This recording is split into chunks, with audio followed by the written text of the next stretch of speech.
A question: A carpet of mass m made of inextensible material is rolled along its length in the form of cylinder of radius r and kept on a rough surface. The decrease in the potential energy of the system when the carpet is unrolled to radius r/2.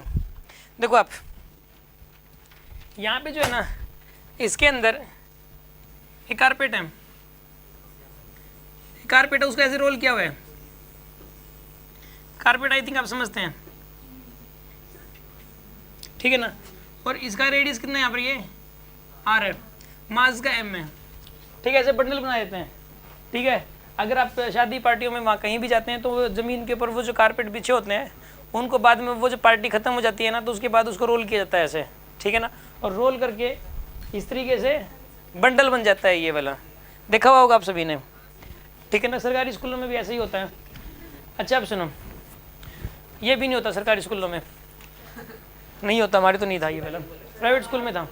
अच्छा अब सुनो, देखो अब देखिए आप, इसके अंदर जो है ना ये बताना है कि अगर इसको अनरोल कर दिया जाए, इसको अनरोल कर दिया, इसकी पोटेंशियल फिलहाल कितनी यहाँ पे, सारा मास यहाँ सेंटर पे कॉन्सेंट्रेटेड मान लो, सारा मास सेंटर पे कॉन्सेंट्रेटेड मान लो, तो इसकी जो पोटेंशियल एनर्जी हो जाएगी बताइए वो कितनी आएगी, यू इनिशियल mgr आएगी पोटेंशियल एनर्जी, ये इसकी पोटेंशियल एनर्जी है, ठीक है ना। सारा मास सेंटर के ऊपर कॉन्सेंट्रेटेड मान लो आप, तो इसकी जो पोटेंशियल एनर्जी है वो कितनी होगी यहाँ पे, mgr होगी।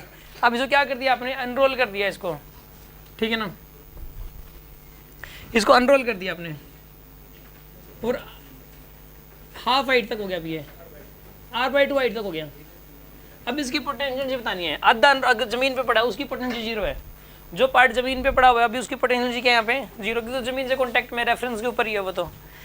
अब इसमें स्टूडेंट सोचता है कि इसकी पोटेंशियल mgr/2 हो जाएगी, नहीं, mgr/2 नहीं होती क्योंकि इसका मास m नहीं है, मास इसका m था। इसका मास बताने कितना हो जाएगा, इसका मास m/4 हो जाएगा। क्यों, कैसे पता लगा इसका मास m/4 हो जाएगा, क्योंकि देखो πr² एरिया था पहले, सरफेस एरिया इसका, ये सरफेस एरिया πr² था, तो πr² का मास था m, एक यूनिट एरिया का मास हो जाएगा m/πr², तो पाई इंटू r/2, इसका मास कितना हो जाएगा πr²/4, कितना आएगा यहाँ पर, ये m/4, इसका मास m/4 हो गया। समझ आ रही है बात आपको। अच्छा अब सुनो, इसकी पोटेंशियल जी बताइए अब कितनी हो जाएगी, इसकी potential G U final m/4 into G into r/2, यानी कितना आएगा यहाँ पर, ये mgr/8, ये आगे फाइनल पोटेंशियल एनर्जी है, इनिशियल पोटेंशियल एनर्जी है। अब चेंज इन पोटेंशियल एनर्जी बताइए कितना जाएगा यहाँ पे, change in u initial minus में u फाइनल, यानी कि mgr माइनस में mgr/8, कितना आएगा यहाँ पे, ये 7 mgr/8, क्या आ जाएगा आपके पास चेंज इन पोटेंशियल एनर्जी। कोई डाउट है किसी के मन में?